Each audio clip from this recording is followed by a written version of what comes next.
We cannot always build our youth for the future, but we can build our youth for the future.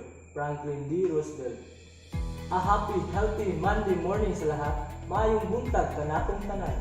It is indeed a wonderful morning, Ben, because today is our first episode of whole year activity of our virtual kabataan angat ka pa rin sa panahon ng pandemya. Tinuod naan, kaya kini atong activity is conceptualized yun para sa tanan mga estudyante o mga kabataan.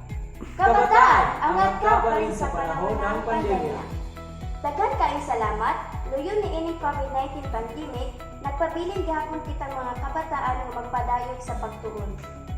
Papasalamatin punta sa atong mga maestro o maestra, siyempre sa atong mga ginikanan nga nagsugal sa ilang mga kinabuhi para mapadayon ang atong pagtuon. Well talk jud na Ben. Sa mga atong mga pilanggang mga viewers, comment down your name and address and use our official hashtag, #angat kabataan NHS o #kabataan angat ka. Yes, Ann. Dapat gid mo comment. Later on, we will be picking names in the comment section para sa atong parapod galore. Bongga kayo. Daghan sab salamat sa sponsor, Provincial Population Office, Agusan del Norte, Ma'am Simonette Cabelliore. Again, comment down your name and address at unya maghatag tag link para sa attendance para makakuha ka sa certificate of participation. Ug dili nato kalimtan ang mga tawo nga nagpaluyo aning atong programa. Starting off with Mr. Romeo O. Aprovichar, CISO 5 SDS. Ma'am Emma Love Sudario, ESDS. Ma'am Glorina E. Ciclon, Chief SGOD. Honorable Dale B. Corbera, Provincial Governor. Honorable Kifi Blue R.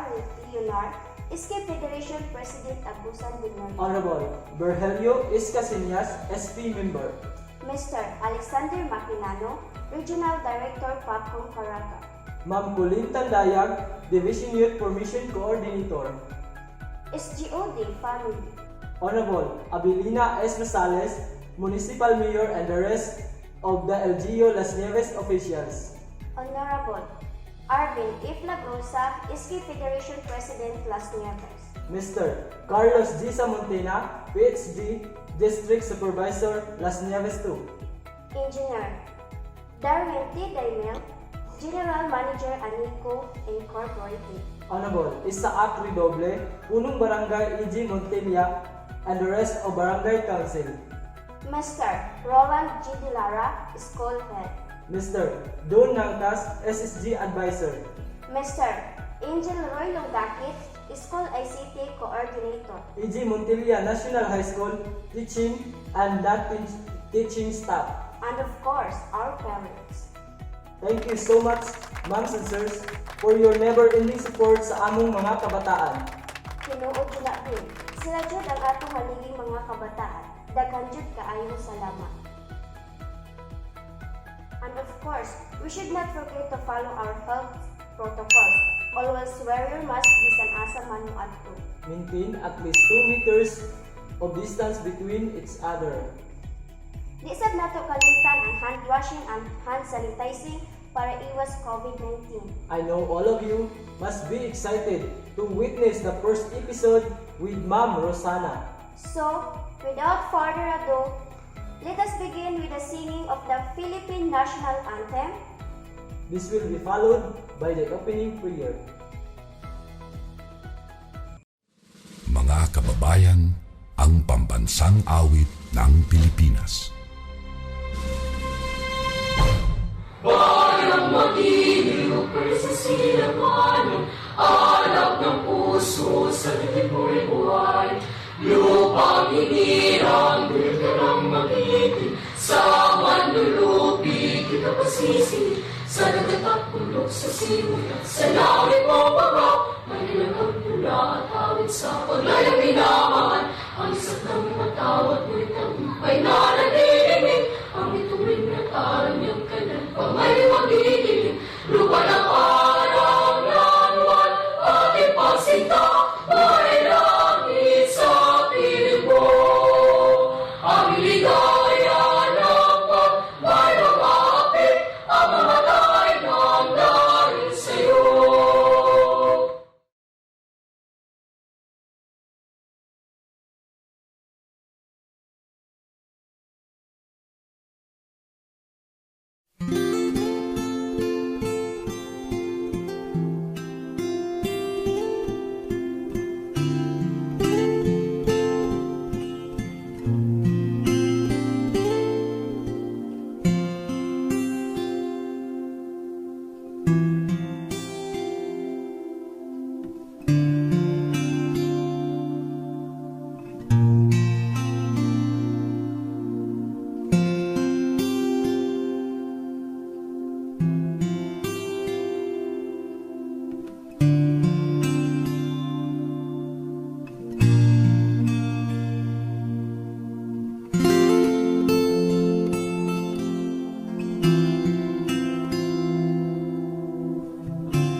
usa ka spoken word poetry gikan kang Miss Giamisi Montilla.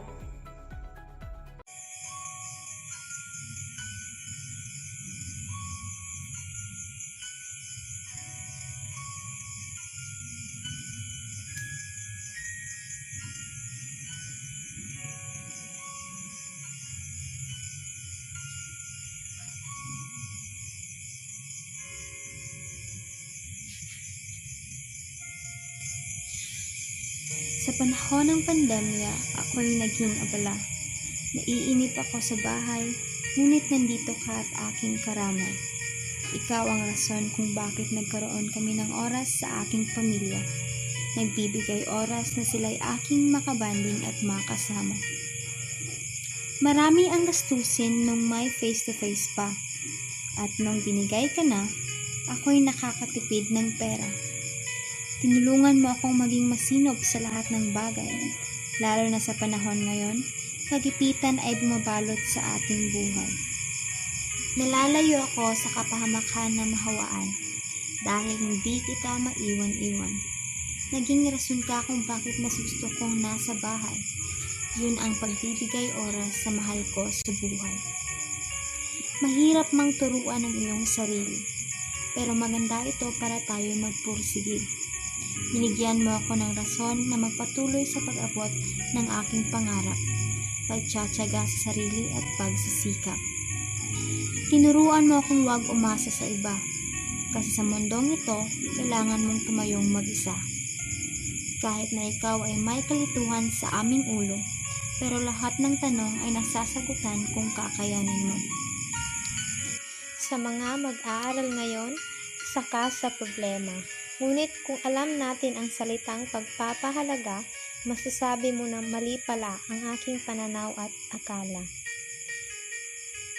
Ginawa ka ng mga guro para sa amin at minsan hindi pinapahalagahan dahil nakakadagdag sa gawain. Pinaghirapan ng mga guro na tapusin pero sa ating silid ay nakatambak pa rin. Hiling lang naman nila ay tayo'y magbasa. Pero nagagawa mo ba talaga?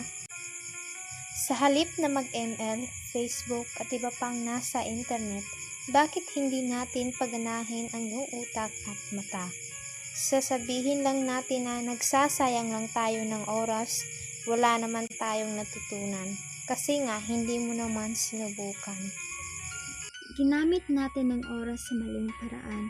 Ang pagbabasa na kinakailangan ay ating nakalimutan. Madami tayong namimiss, lalo na yung kaklase nating nakakainis. Yung araw na pakopya naman, pahingi ng papel. Yung ingay na abot hanggang kabilang silid dahilan para tayo mapagalitan. Isa yon sa mga bagay na mahirap kalimutan. Ang maiipayo ko lamang, isipin natin na ang module na ito ang magpapatuloy sa paglawak ng iyong kaalaman. Bumasa ng bumasa, marami tayong matututunan.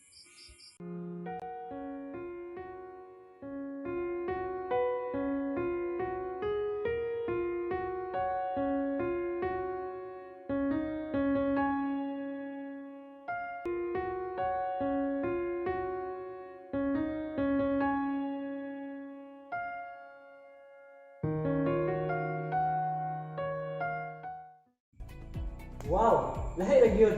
Timely kayo iyang presentation. Daghan ang ma-inspire. We have here with us today Honorable Elizabeth Marie Arcalo, Chairperson on Social Services, Population and Nutrition, at the same time to represent our beloved Governor, Honorable Del Corvera. Ato ni Tanaw. Magandang buhay sa lahat ng mga kabataan ng Agusan del Norte at sa lahat ng mga participants of today's orientation webinar regarding issues and concerns involving the youth. First and foremost, I would like to congratulate the organizers and the initiators of this activity. And I was told that this is being initiated by the Supreme Student Government of the Montilla National High School. Congratulations to all of you. I am very proud of you that you're able to come up with this kind of activity because of this pandemic. So this activity, I was told, is dubbed as Angat Kabataan sa panahon ng pandemya, and Angat Kabataan. So it's for the youth of Agusan del Norte. So congratulations for coming up with this kind of activity. For us who are in public service, we are very, very happy that we have partners like you, the youth, who are generally part of the community. Mas dako ang inyong percentage of the youth in our community, and we really need people like you to initiate programs or activities that involve you and to address the concerns involving the youth. So nalipay gyud ko nga na ay ingon ani nga activity nga inyong gipangunahan, no, gi-initiate gid niyo, gi-organize ninyo ing ani nga activity. And we really have a lot of challenges, no, for the youth that we need to address. And how to address it is one way of addressing it is to discuss it among you, the youth, kay kamo man gyud ang concerned ani. So most of the concerns that need to be addressed through discussions, orientations, and webinars like this are the existing and emerging concerns, particularly those affecting the health, sexuality, and reproductive health concerns, particularly the increasing teenage pregnancy, incidence of sexually transmitted diseases, illegal drugs and substance use and abuse, smoking, and the likes. But for me, actually, I'm also very much concerned with the status of the mental health of our children, especially in this pandemic. So we really need to address that as soon as possible. My dear friends, my dear youth, I would like to inspire you today in this first day of a series of webinars for you by reading the message of Pope Francis in his homily, in one of his homilies. So I hope that this speech, this homily of Pope Francis will inspire you to be very active in crafting solutions for the problems that beset our youth. So allow me to read the full speech. It is a little bit long, but it is really, really very comforting and very inspiring for all of us, not just the youth, but all of us. So let me read it now. You can have flaws, be anxious, and even be angry, but do not forget that your life is the greatest enterprise in the world. Only you can stop it from going bust.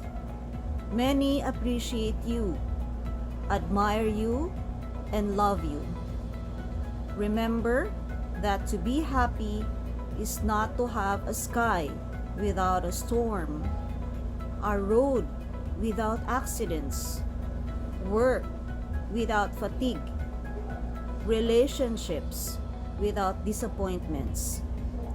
To be happy is to find strength in forgiveness, hope in battles, security in the stage of fear, love in discord. It is not only to enjoy the smile, but also to reflect on the sadness. It is not only to celebrate the successes, but to learn lessons from the failures. It is not only to feel happy with the applause, but to be happy in anonymity. Being happy is not a fatality of destiny, but an achievement for those who can travel within themselves. To be happy is to stop feeling like a victim and become your destiny's author. It is to cross deserts, yet to be able to find an oasis in the depths of our soul. It is to thank God for every morning, for the miracle of life. Being happy is not being afraid of your own feelings. It's to be able to talk about you. It is having the courage to hear a no. It is confidence in the face of criticism, even when unjustified. It is to kiss your children, pamper your parents, to live poetic moments with friends, even when they hurt us. To be happy is to let live the creature that lives in each of us. Free, joyful, and simple. It is to have maturity to be able to say, I made mistakes. It is to have the courage to say, I am sorry. It is to have the sensitivity to say, I need you. It is to have the ability to say, I love you. May your life become a garden of opportunities for happiness. That in spring, may it be a lover of joy. In winter, a lover of wisdom. And when you make a mistake, start all over again. For only then will you be in love with life. You will find that to be happy is not to have a perfect life, but use the tears to irrigate tolerance. Use your losses to train patience. Use your mistakes to sculpture serenity. Use pain to plaster pleasure. Use obstacles to open windows of intelligence. Never give up. Never give up on people who love you. Never give up on happiness, for life is an incredible show. I hope I am able to impart to you an inspiration no less than from Pope Francis. So have a good day, all of you, and I hope today will be a very, very productive one for all of you. Goodbye. Have a good day. God bless everyone, and please continue to stay safe. Follow standard health protocols. God bless. Thank you, Honorable Carlo. And of course, we also have the presence of SK Federation President of Agusan del Norte, ang tingog sa kabataan sa Agusan del Norte, the ever-supportive Honorable Kipi Blo Arional, ato ning tan-awon. May buntay sa tanan, today, as we launch this virtual activity called Angat Ka pa rin sa panahon ng pandemya, I would like to commend the SSG ANGAT Kabataan E Montilla National High School, who has been very active in serving the youth of Las Nieves. Grabe. Saludo gid ko kaayo sa inyo, especially for initiating or having this kind of activity for our youngsters there in your municipality. And siguro, dili lang sa inyong munisipyo, but for the entire province of Agusan del Norte. This virtual activity will really help address our problem with teenage pregnancy and will also teach us to love and care for our Mother Nature. And as you all know, ang teenage pregnancy good usa sa pinakadako nato nga problema sa atong mga kabatanunan. Unang ako gina-encourage atong mga kabatanunan to please do not engage in any sexual risk behaviors or indeed sex, for it may just place you at risk for an unintended pregnancy and even HIV and other sexually transmitted diseases. Munang you really have to think twice, thrice, or even more before you make any decisions in your life. Kinahanglan imong tan-awon kung maayo ba ni para sa imo o maayo ba ni para sa imong kaugmaon. You really have to think about your future because kami nag-care mi sa inyo. Please do take good care of yourself too.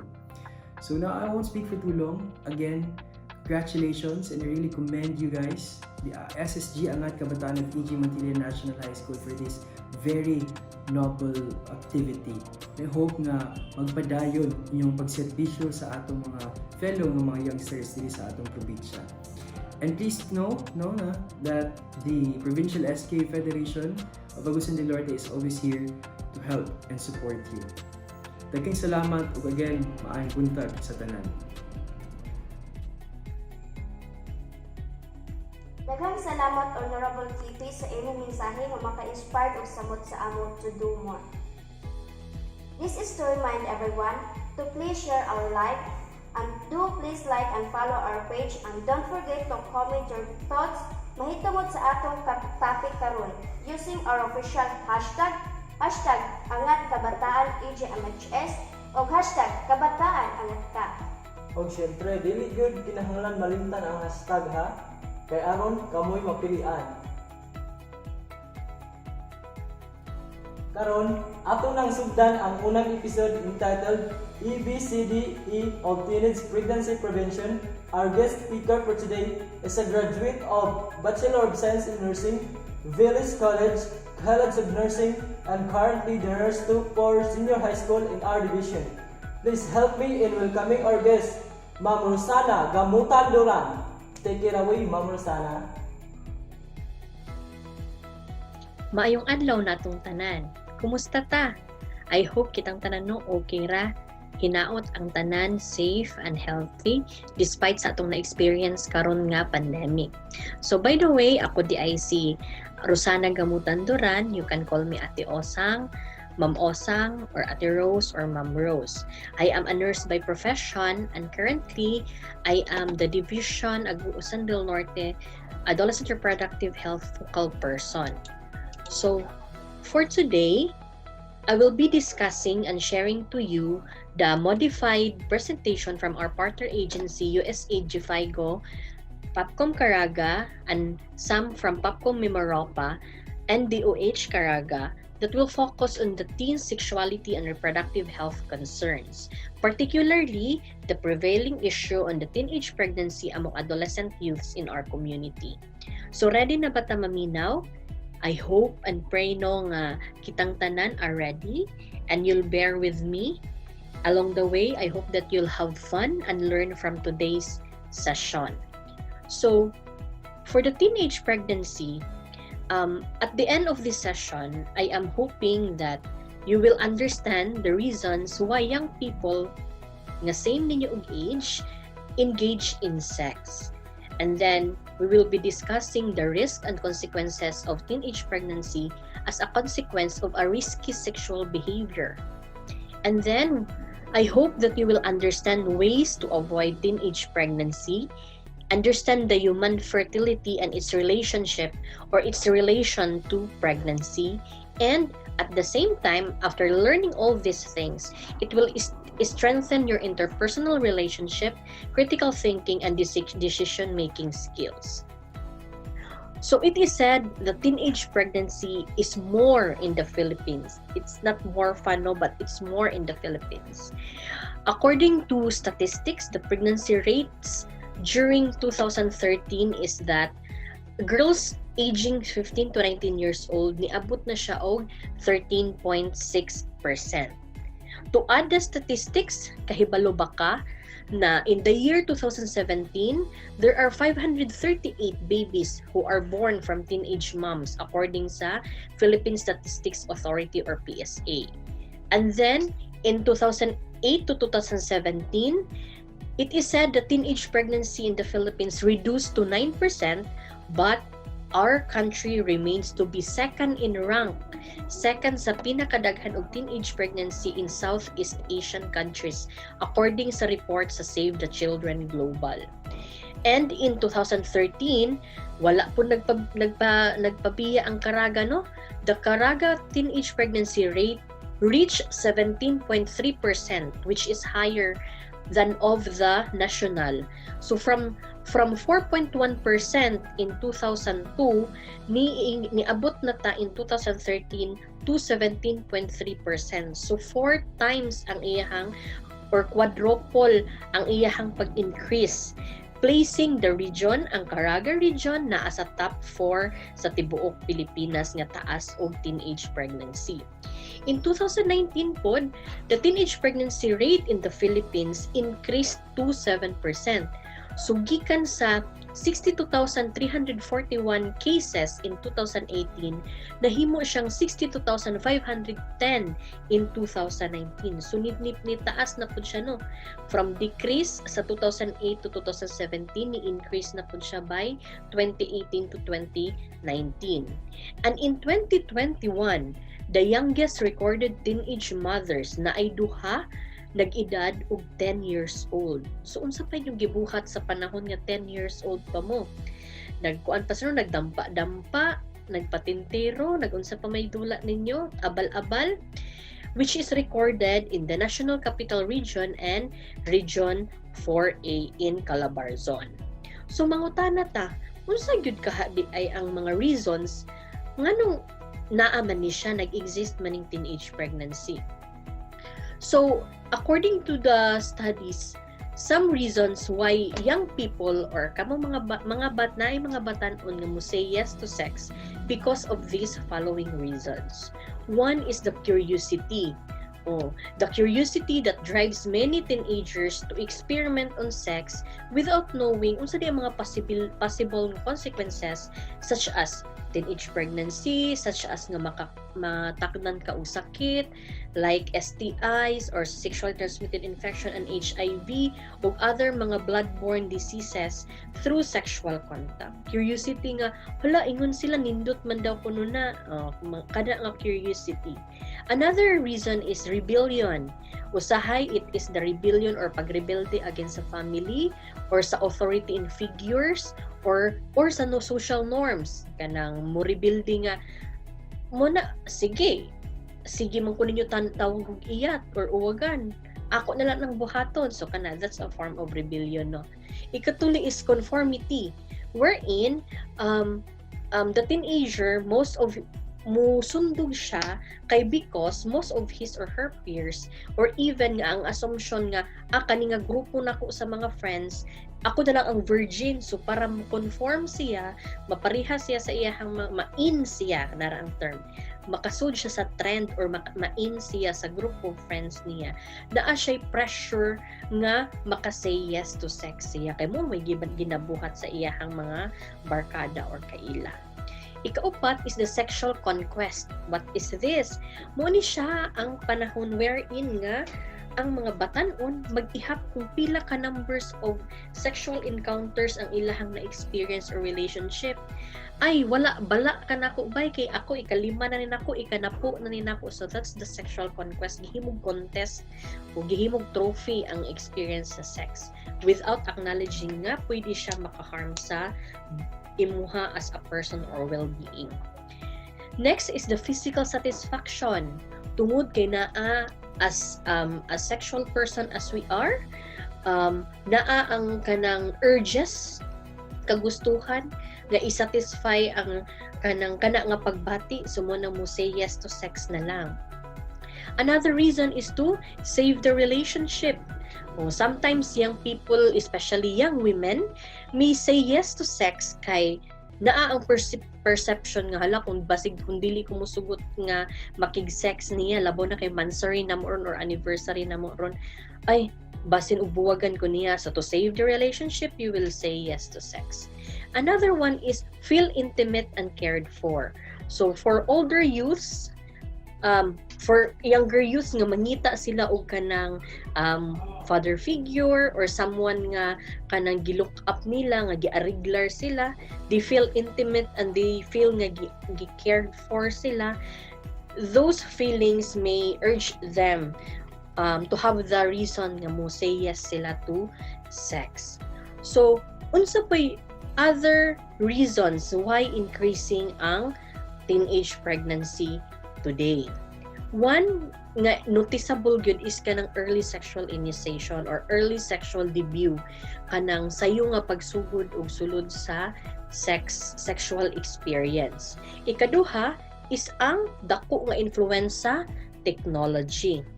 Ikatulo is the lack of parental or guardian nga guidance. Ikaupat is lack of access to right and age-appropriate reproductive sexual health education. Pariha ani ato ang istoryahan karon. So, let's check the significant numbers of young people who engage in sexual risky behaviors and the influence of technology. So, according to the Young Adults Fertility Survey, YAFS-4, 1 in 3 youths in Caraga engage in premarital sex. And 1 in 5 Caraga youths who have sent or received sex videos through their cell phone or through the internet exposure.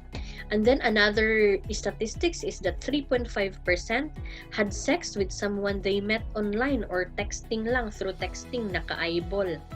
And then 4% had sex with friends with benefits, 4% sa Caraga, while 7% in the whole Philippines. 4.5% males in Caraga youth have experienced male having sex with male. So, lalaki to lalaki, which is in the Philippines is 5.3. And then 53.6% are exposed of watching X-rated movies or videos. So, dako-dako no sa Philippine nga rate. And then 37% have text mates, 26.1% have access to online friends since halos man kad tanan no na anay Facebook, halos tanan na anay lain-lain nga apps. And then 1.2% recorded themselves having sex, usahay ibang send or ilang ikip sa ilang selves or ilang ikuan sa ilang partner. And then 31.3% are exposed to reading pornographic materials. So these statistics pertains to nakatarget siya sa atong mga adolescent youths. Another reason katong gitawag nato lack of parental guidance. This is not because wala ato ang ginikanan, no, but mostly it is because our adolescent youths tend to express themselves and worries to their friends than their family members, diba? Sa makita nato diri nga slide. It is said that out sa tanan nga ilahang kaistoryahan, 51.4% says nga mas comfortable sila motok about sexuality or other problems nila with their friends. And then there is the lack of access to right and age-appropriate reproductive health education. So, 34.4% of adolescent youths ningon sila nga naglack gyud daw kuno sila information about reproductive and sexual adolescent health, and wala pud sila access nga makakuha sila ani sa mga sakto nga mga information. One of those misconception is that 29% wala sila kahibalo nga pwede na igid sila maburos on their first unprotected penetrative sex. Kaya mo ana sila, ha? Ngano naburos man nga kausara man to na magibuhat. So isa na siya sa lack of information, no?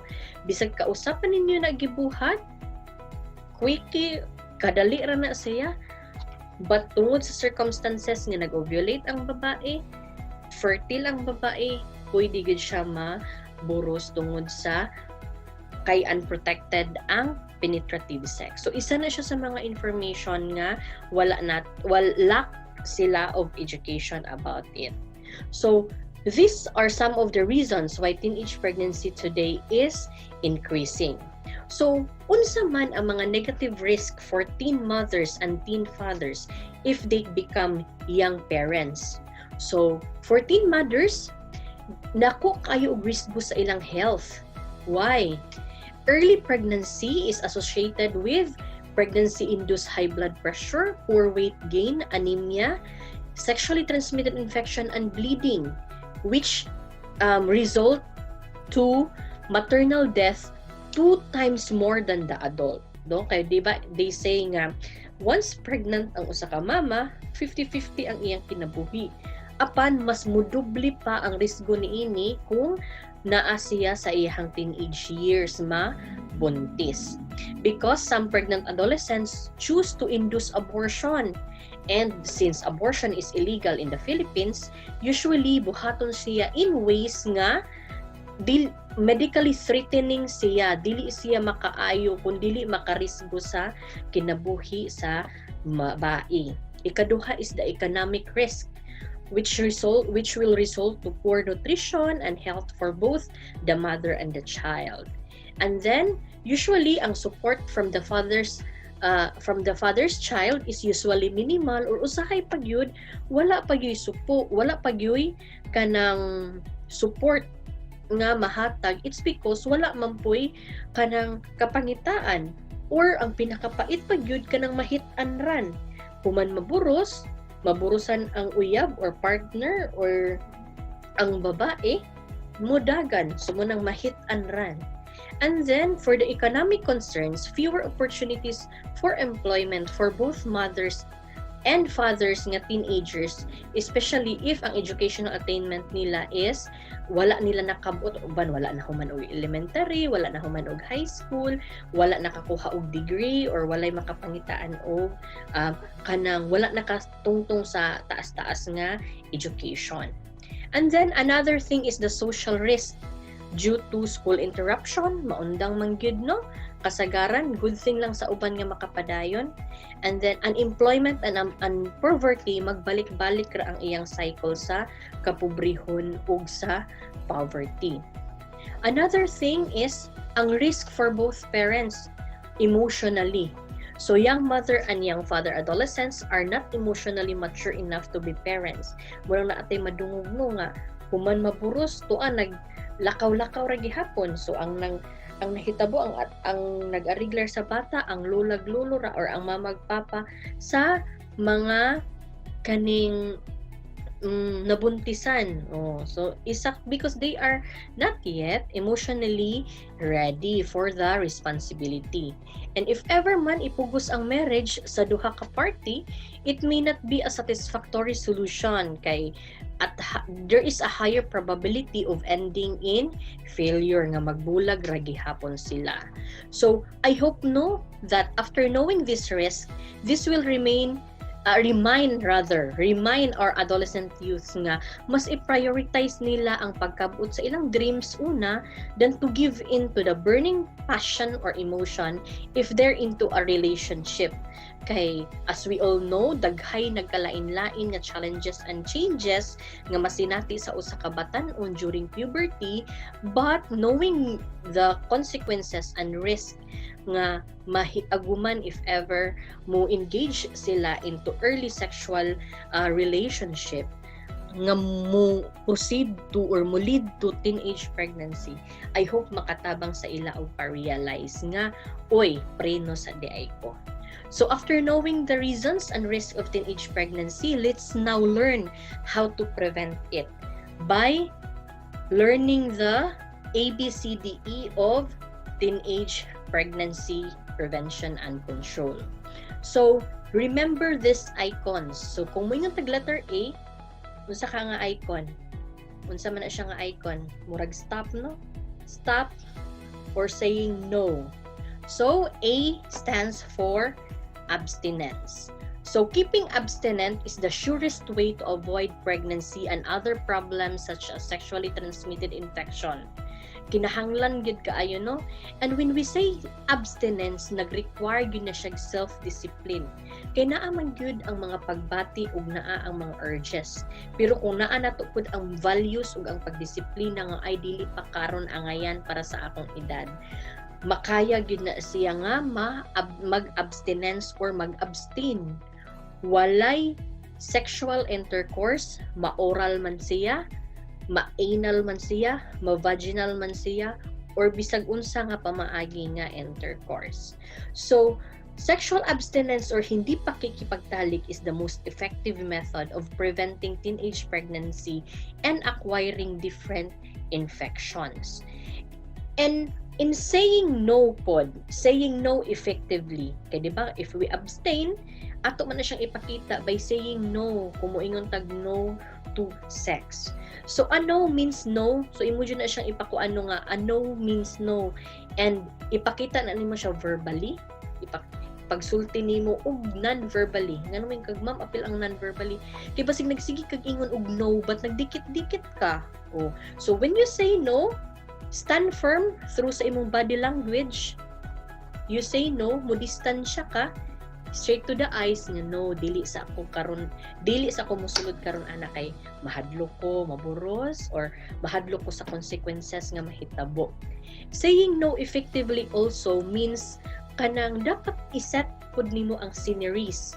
O for example, ninaw lagi ka pero niuban ka sa motel, o ninaw lagi ka but kanang ikaw mo'y nagdala sa mga lugar nga naatay gitawag og KKK para ma-avoid nato nga muratag ma-trap sa situation. So unsa man i-avoid nato when we say KKK? So avoid kadilim-diliman, kataas-taasan, at kasuluk-sulukan. O mo na ato ang mga panglikayan. We can go on a date. If ever naa ka sa relationship, you can go on a date with the group or kanang naa sa public places, hindi sa kadilim-diliman, kataas-taasan at kasuluk-sulukan. It's because it's very hard to say no kung naa na mo ana nga mga circumstances. Letter B. Unsa ka aning letter B? So, be faithful.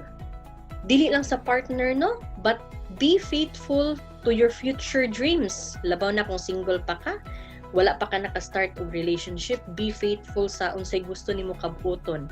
Or if naa na kay partner, be faithful to one partner who is also faithful to you. Kay basig ikaw ra ang faithful ni imuhang partner di faithful, risgo gihapon ka nga pwede mataptan og laing sakit. And then having sexual intercourse with several people puts you at a higher risk of having STI and HIV. So aside sa pregnancy manggod, isa pud na sa prevailing issue karon sa mga kabatan-unan. Letter C, unsa ka aning letter C? Familiar ta? So letter C stands for the correct and consistent condom use, and to consult an adult and health professional. So we always say correct and consistent use of condom is a reliable method siya aside sa pag prevent of teenage pregnancy as to also the prevention of STI and HIV. So it is one of the most widely available Actually, we have available ani sa atong mga RHU, but akong giingon wala ta sa DepEd naga-distribute og condoms. But we are advocating for those nga kanang into sexual relationship nga musik og counseling first before using anything. And the right place for that, for the counseling, is the atong mga nearest nga RHUs ug city health offices. So this can be used to prevent unplanned pregnancy. However, balik-balikon gud nako. However, abstinence remains more effective than the use of condoms in preventing pregnancy and other infections. So, gina-remind na to correct use because kinahanglan siya og skill. Kay nato joke no. Tay nganong naburos man si nanay nga nagkondom man ka inyong gamit nga contraception or contraceptive ana day nang tatay.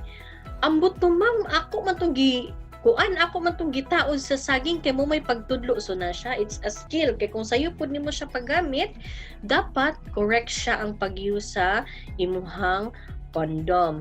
And always be reminded nga na siya pareha sa pagkaon na pud na siya expiration date, and it is not advisable nga isuk-suk na bisag asa because dakong tendency nga mabuslot na siya. Consistent because kinahanglan siya nga in each sexual act lahi dili og parehara sa isa, kalabo na kung naay mga multiple partners, but we discourage that kind of relationship nga magkuan siya kanang magdaghan taog kanang partners. And it is said that male condoms are used more often in the Philippines, but female condoms are also available. So mao ni ang noun sa female condom, this is the male condom. And then we also have letter D, di ba? Kung ta sa A, abstinence, B, be faithful, D, C, condom, correct and consistent use of condom, and D, insa man siya. Familiar no? do not use drugs or drink alcohol because drugs and alcohol may affect your thinking and decisions. Pwede gud mausab ang tanan tungod lang sa imong giinom or gitake in nga drugs. They may make you do things ang alcohol o ang drugs. Pwede siya makapabuhat sa imong mga butang nga mag-regret ka later, or usahay po di na jud ka kadumdum nga uy no kabuhat naman day kung di maayo. And then aside from that, labaw na ni sa injection no, sa segue ta apil sa HIV, injecting drugs using needle also kanang maghatag po siya higher risk for positive persons nga maka-transmit sa maong sakit. And then lastly is letter E for education and early detection. So there is no better protection than proper knowledge. Tinuod yun ano?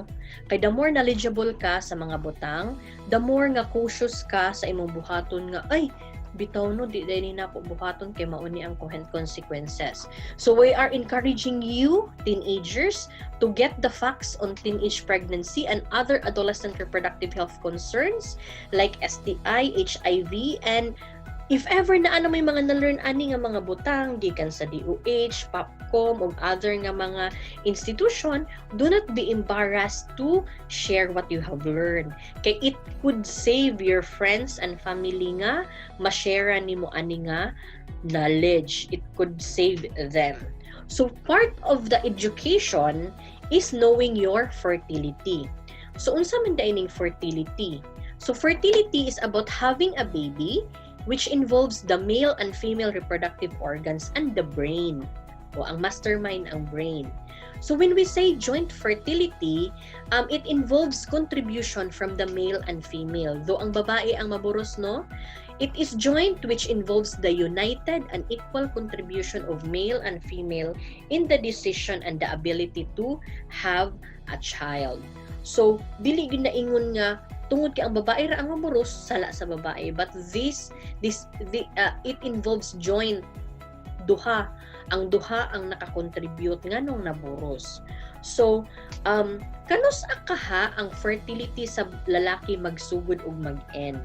So ang fertility sa lalaki mag-start siya during puberty kung maulitaw na siya until mamatay siya. So a man is fertile every day of his life starting from puberty. So mo ana siya.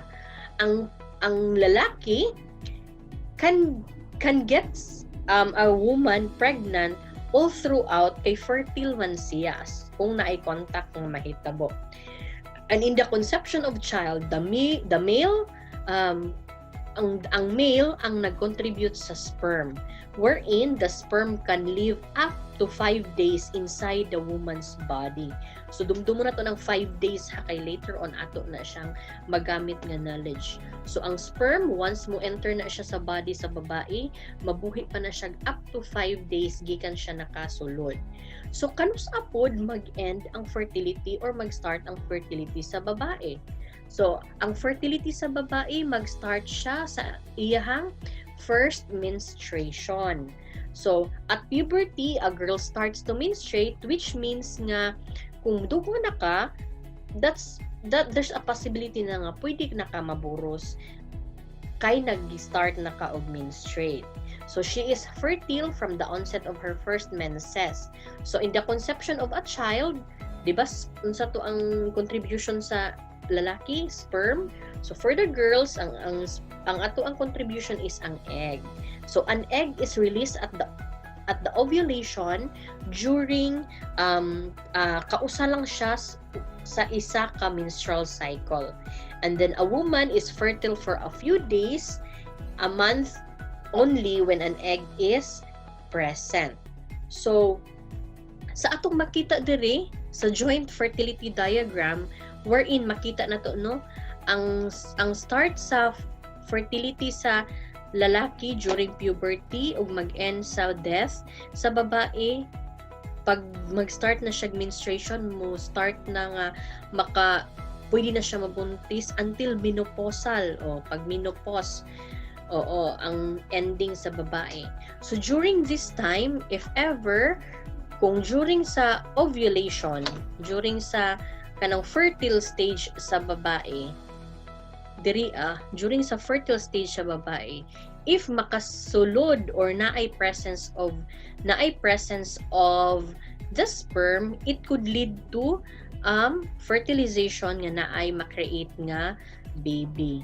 So sa ato ang pregnancy cycle, we have 4 stages, no? The menstruation, the pre-ovulatory phase, ovulatory phase, and post-ovulatory phase. So sa ovulatory phase, kung naay sperm makasulod, this is the day nga pwede maburos ang babae. So mo tong gi-mention ganina nga bisag kausap pagibuhat, kausap pa ang sexual encounter, it could be nga maburos ang usa ka babae. So dili necessary nga kadaghan ang sexual intercourse mahitabo adi sir maburos ang babae, but depende sa unsa nga phase siya sa fertilization. So menstruation mo ni ang bleeding time, no? Oo, nag-shedding off sa kadtong lining diri nga ang pre-ovulatory phase mo ni ang dry days, walay egg ani niya nga paingon pa mo mature ang egg ani niya nga time but walay mature egg. Sa ovulatory phase diri ang pag-release sa egg, mature fertile days niya, and back na dayon sa cycle sa post-ovulatory, maabsorb na diri ang egg kung walay fertilization na hitabo, back na dayon na pod sa menstruation. Kay tungod walay fertilization na buhat, ang inunlan supposedly nga gibuhat diri ang thickening sa lining mo shed off as menstruation. So another ways to prevent teenage pregnancy is this one.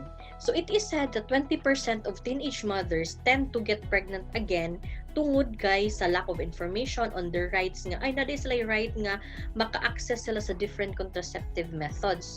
So for teenage parents, be informed that naagi help available in our respective RHUs, City Health Office, Karaga Family Planning Hubs nga mag-provide og counseling and the right contraceptives for you and your partner as you continue to pursue life as a couple. Labaw na kung mag-live-in na.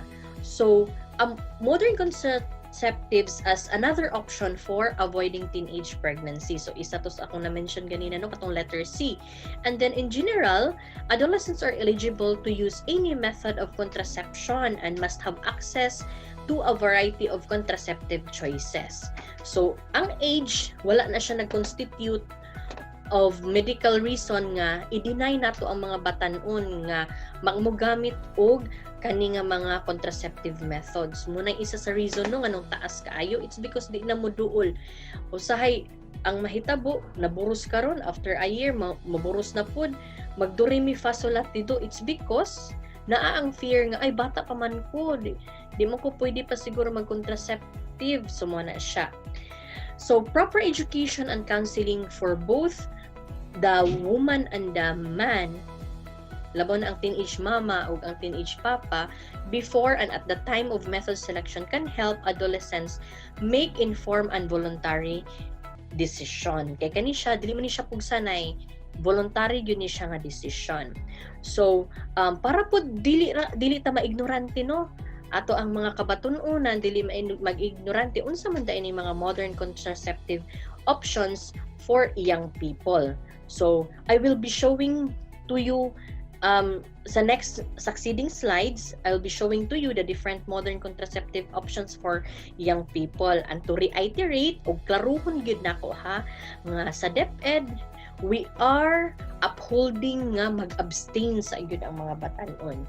We are not distributing contraceptives options like condom, no? We are not, but we are educating you nga yes na ay mga modern contraceptive options for young people who are already pregnant, no, para ma-prevent nato ang ilahang kanang sunod-sunod pa nga pagbuntis. Ibis makapadayon ta nag-eskwela, ma-stop na pud kay naburos na pud. So what are these? So isa na is ang artificial but temporary methods. So naay 5. Isa ni ana is a combined oral contraceptive pills, mo na siya naong, no, na apoy progestin only pills or POPs, so mo ni siya. na ay Depo-Provera or DMP injectable contraceptive. So mo na siya, i-inject na siya every 3 months. And then naaputay male condom and female condom. So yun anion siya pagsulod ang sa katong female condom nga atong gipakita ganina. Ang ikalima is we have the IUD or the intrauterine device.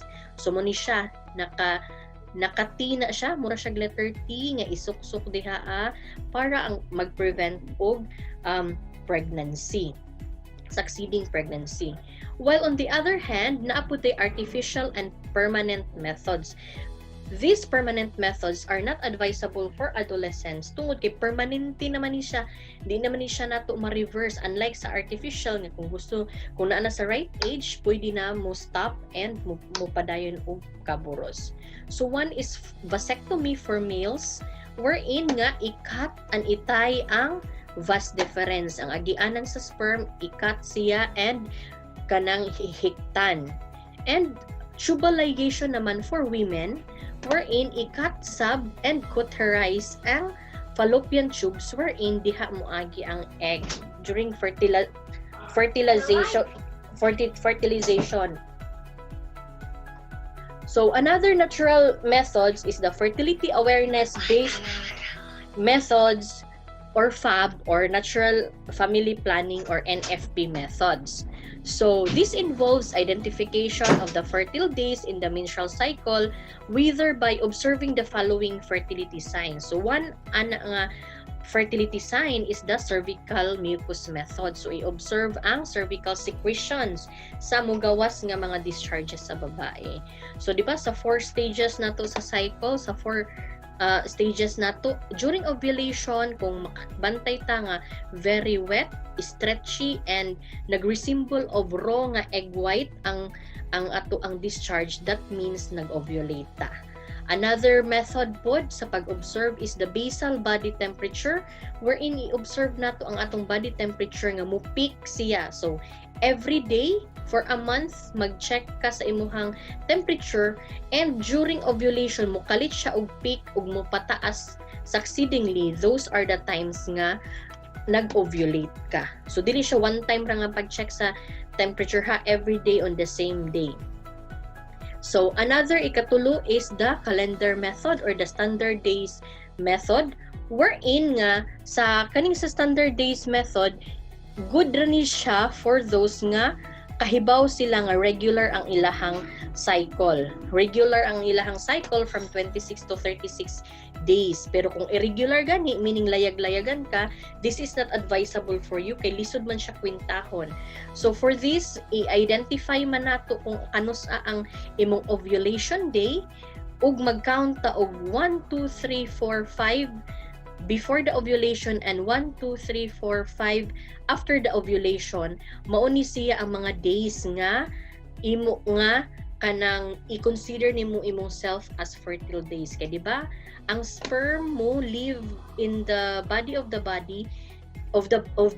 woman for 5 days. So kung maabtan for example, nasudlan og sperm ang body sa babae sa 8, unya fertile siya sa 11, posible gid siya kung naapin ni survive nga sperm until dire pwede gid siya maburos. So isa na siya, no? But you will go through counseling if ever man nga mo kanang mo submit mo ani na mga methods. So in summary, unplanned and teenage pregnancy, abortion, and sexually transmitted infections are just some of the common consequences of risky sexual behavior or irresponsible practice of one's sexuality. And these consequences may negatively affect a young person's health and future and may cause also to death if ever man life-threatening na siya. So, within you is the power to make the right choices. It's either you will succeed in whatever dreams or bisag unsa man nga advocacy or vocation nga gusto nimo nga makabot, or you choose nga mo give in karon sa kanang mga atong giingon nga katong urges ug katong sa passion and mahimo kang young mother or young father. So naa gyud nimo ang power to make the right decision now or today. So before I end this presentation, let me leave to you this quote of the day from Franklin Roosevelt. We cannot always build the future for our youth, but we can build our youth for the future. So by providing you with this necessary and right and relevant topics kani ato mga nahisgutan karon, I hope we can prepare you for the future labaw na sa pag-decide ninyo sa unsay i-prioritize, unsay inyong buhaton, asa mo paingon. So tana mabaon-baon ninyo nga mga knowledge. So once again, salamat sa tanan and thank you for listening.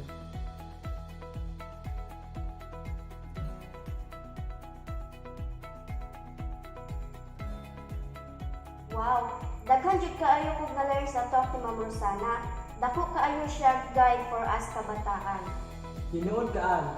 Daghan kayong salamat sa atong mga palanggang viewers today. Ug dili lang kini karon kay monthly kini nga activity. Lahi-lahi ang topic. Keep posted guys. See you sa atong April episode.